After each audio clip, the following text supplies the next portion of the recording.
Hey guys, it's Amanda. Today I wanted to talk to you guys a little bit about some updates about my school, what's going on. We are in February, 1 month closer to our opening day in September of this year. So I have been doing lots of marketing, talking to a lot of the parents in my neighborhood, mainly the moms. And the moms really need this. I'm so happy to see that there is such a need for a school like this, a learning center, for this age range, 10 to 13-year-olds, who are mainly homeschoolers. I think I've spoken to four families who are currently public school families, but the majority of the people that I've spoken to are homeschool families. This school is going to work for everyone. So something that motivated me was to start this whole thing was my own daughters. I have two daughters, and my oldest was a little already older by the time I got on this journey. But my youngest, we've been on this journey kind of neck and neck together, and she's a big influence for what I'm doing. And I realized that she has such a unique learning style that I got to learn all about during the pandemic when I had her at home and I started homeschooling her. She is a very outgoing and excitable child, but like if you don't know her really well, then that can kind of cloud what's really going on with her when she is meant to do academic work, because once it's time to do academic work, she gets really nervous, and so she can easily be misunderstood, and it takes getting to know her. It takes taking the time to get to know her, to understand that if you want to see where she actually is academically, you have to make her very comfortable. She has to trust you. She has to know that it's okay. She has to feel like she's not being judged. And that's such a nuanced thing, but it makes such a difference in the learning, in the progress shown, just with this one child. So you can imagine that there are any number of things that a child can benefit from, or any number of ways that a child learns. And unless you have a small community, you won't really be able to know what all those little quirks are. And so in honor of children like my youngest Emmy, and like so many other kids, every other child, I am opening this school in September, to ensure that the children in my neighborhood have access to a place that is going to intentionally get to know them, and tailor the learning to them. So what I did was, in order to get started, I joined Kaipods. Kaipods is a company that has 19 micro schools across the US. The majority of them are in Arizona.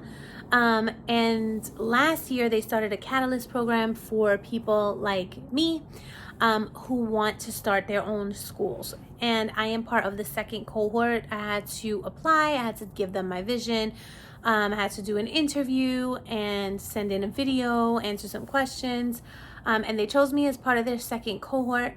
And they help you along the way. So they help you with marketing. We get help with choosing curriculum. We get help with, and like parents can choose whatever curriculum they want, but my school, not all of them are like this, but my school will have a curriculum that parents can opt into if they don't know where to start.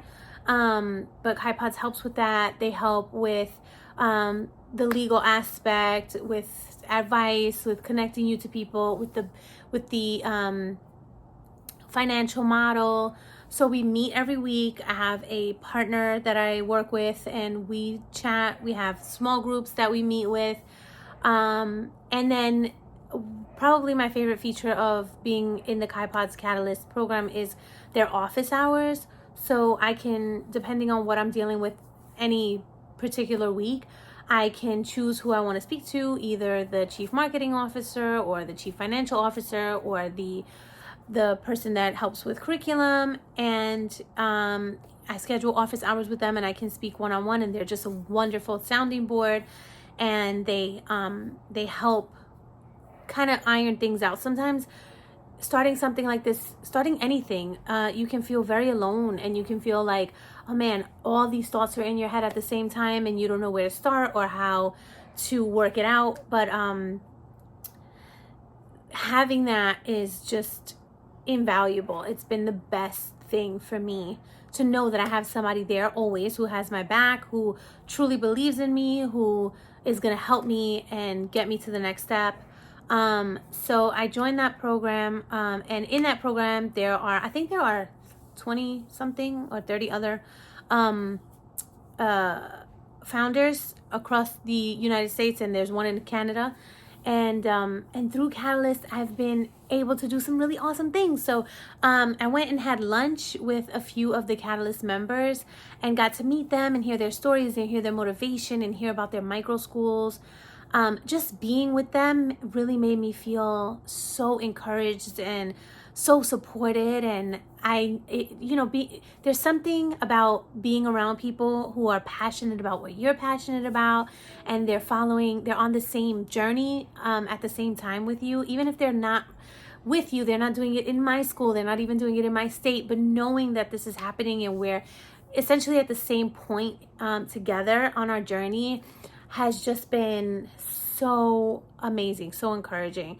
So I had lunch with them. I had lunch with Kerri McDonald, who is a journalist, and Kerri McDonald is very interested in alternative schooling in America, alternative education. She writes lots of articles about alternative schools. She goes and visits all the micro schools that are popping up everywhere. And she has a wonderful podcast called the Liberated Podcast, where she highlights all of these schools and brings to the forefront all of the change that's happening across the country in terms of education. So I got to meet with her, which was so great, and to hear where she was. She was going through Pennsylvania. I met up with her in Philly, and we had lunch and we talked, and I left there just on fire. Being a part of the Catalyst program really makes it hard for you to lose track. It makes it hard for you to feel overwhelmed, because you always feel like you're supported, like you're around people who are doing it. The Catalyst program brought to my attention the school choice events that were happening across the country, and I was able to go to the school choice conference in New Jersey, and I met so many amazing people there. I met some politicians who were all about school choice and alternative education. I met some really awesome founders there. I met parents. I heard some really wonderful speeches and stories that just like lit me up, which was really great. And I'm also going to a conference in Atlanta in April, which I'll tell you more about at another time. So yeah, the Catalyst program has been really, really wonderful, and meeting all these people has been great. And they have given me a lot of insight on like how to find the families that are looking for something like what I have, which has been really great too, because if I was opening it and I didn't know, I don't have a background in marketing. I've never marketed before. So having a team of people who can help me reach the families who are going to benefit from this has been really, really wonderful. Aside from the Catalyst program, things that have been helping me have been Kerri's podcast and some books. I've been reading some really, really great books. Right now, I'm reading this one. This I pulled from the library. It's called Rethinking School: How to Take Charge of Your Child's Education by Susan Wise Bauer. Most of the books that I have behind me are also about alternative education. So that's my Bible. That's also a Bible, and that's a journal. But a lot of them are about the Sudbury Valley Way, Reggio Emilia, Charlotte Mason, all the different. I try to get something on everything just so I have my finger on the pulse and know what's out there to offer to children. I have a lot of books that I want to share with you guys if you're interested in alternative education. This one so far it speaks directly to me and what I am intending to do. So I would recommend picking that one up. The next video that I have will be a book recommendation video for parents and educators who are interested. And then we have Middle Grade March, which is coming up, and I have so many books to share. I know I said that in the last video, but I'm gonna do a book haul because I've ordered a few that I've wanted to read, and then maybe we can read them together. Anyway, if you are interested in starting your own micro school, if you are interested in micro schooling for your children, but you are not in the New Jersey area, I would recommend looking into Kaipods. That's Kaipods. I'll link them in the description. And you can see how they can help you. They have a search bar where you can type in your zip code and they'll show you all of the micro schools that are in your area, which is very helpful. And if you are an educational entrepreneur, educational parent who wants to start your own program, I would recommend looking into the Catalyst program. It's been so amazing for me. Anyway, that's it for today. Thank you for watching. Subscribe, hit the like, and stay tuned. I will see you in the next one. Bye.